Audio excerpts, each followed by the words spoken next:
ज़रा ये बात कहते हैं कि मकतूल मोहम्मद उमर की मां ने अपने देवर के साथ मिलकर उसको कत्ल किया। काबिले एतराज़ हालत में जब बेटे ने मां को चच्चा के साथ देखा तो मुलजिमान ने बच्चे को तशद्दुद किया और तशद्दुद के बाद सर में गोली मारकर कत्ल कर दिया। मुलजिम ने बाद में फिर इकरार भी कर लिया कि मेरे अपनी भाभी के साथ नाजायज़ ताल्लुकात थे। ये क्या माजरा है कि मियाँ बैरून मुल्क है, बीवी यहाँ पर है, जब भी शादी की जाती है तो क्या ये नहीं कहा जाता कि बच्ची जवान हो गई है, बच्चा जवान हो गया है, इसकी शादी कर दो। वो शौहर हज़रात जो बैरून मुल्क हैं वो कोशिश करें कि अपनी बीवियों को और अपने बच्चों को साथ रखें। वो कमा किसके लिए रहे हैं?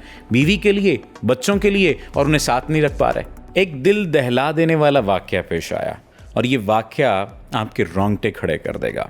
ये वाकया बुरे वाला का है, जहां पर मां ने अपने देवर के साथ मिलकर अपने 10 साला गूंगे बहरे मासूम बेटे को बेदर्दी से कत्ल कर दिया। और मकतूल का बाप कहाँ पर था? सवाल बड़ा अहम है।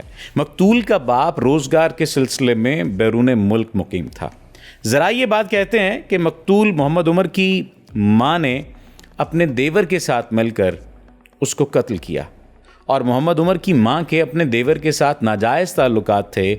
और काबिले एतराज़ हालत में जब बेटे ने मां को चच्चा के साथ देखा तो मुलजिमान ने बच्चे को तशद्दुद किया और तशद्दुद के बाद सर में गोली मारकर कत्ल कर दिया। मुलजिम को गिरफ्तार भी कर लिया गया है।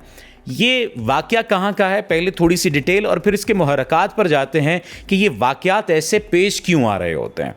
ये थाना सदर की हदूद में वाक़ नवाही गांव है, 461 EB।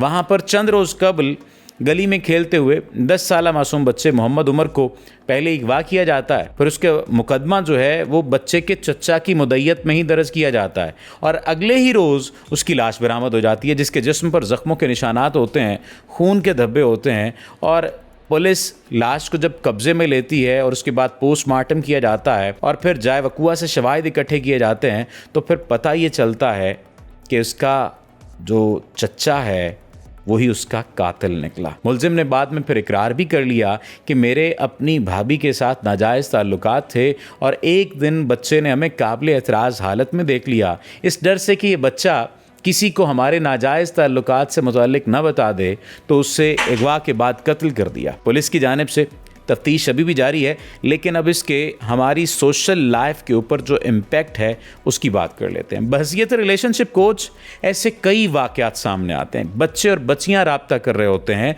कि वालदा का ताल्लुक ड्राइवर के साथ है या ड्राइवर के साथ फ़लाँ का ताल्लुक है, या मुख्तलिफ इस किस्म के वाक़यात होते हैं जिसमें बच्चे भी, बच्चियाँ भी, या बाज़ औक़ात बीवियाँ बता रही होती हैं कि शौहर का ताल्लुक हमारी काम वाली के साथ है। ये सोशल डिज़ास्टर है। जब भी इस किस्म का कोई वाक़या सामने आता है जिसमें शौहर बैरून मुल्क होता है और बीवी यहाँ पर मौजूद होती है और उसके जिनसी ताल्लुकात किसी से या नाजायज़ ताल्लुकात बन जाते हैं और उसके बाद जब चीज़ सामने आने लगती है तो किसी को कत्ल कर दिया जाता है, किसी को मार दिया जाता है, तो उस पर मैं ये बात वाज़े तौर पर कहा करता हूँ कि देखिए, जब शादी की जाती है तो शादी करते हुए ये बात वाज़े कही जाती है कि मियाँ और बीवी साथ रहेंगे। ये क्या माजरा है कि मियाँ बैरून मुल्क है, बीवी यहाँ पर है, जब भी शादी की जाती है तो क्या ये नहीं कहा जाता कि बच्ची जवान हो गई है, बच्चा जवान हो गया है, इसकी शादी कर दो? क्या ये थोड़ी कहा जाता कि बच्चा बाहर है तो उसकी शादी कर दो, लड़की यहाँ पर रहेगी, घर संभाल लेगी तो इसकी शादी कर दो? क्योंकि उन दोनों की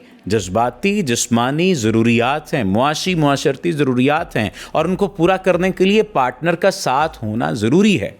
इसलिए इस बात को समझिए, ये वाकया कोई पहला वाकया नहीं है, ऐसे कई वाकयात हैं। लेकिन इसी वाकये को एक टेस्ट के तौर पर ले लीजिए और ये बात समझ लीजिए कि वो मियाँ हज़रात, वो शौहर हज़रात जो बैरून मुल्क हैं, वो कोशिश करें कि अपनी बीवियों को और अपने बच्चों को साथ रखें। वो कमा किसके लिए रहे हैं?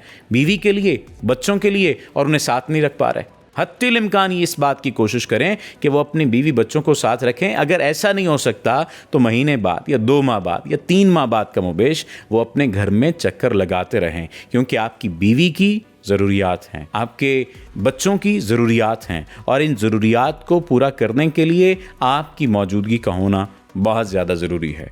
उम्मीद है आप इस बात को समझेंगे और हमें मुआशरे में ऐसे वाक़यात कम देखने को आइंदा मिलेंगे। अल्लाह आपका हामी नासिर हो। आपका बहुत शुक्रिया।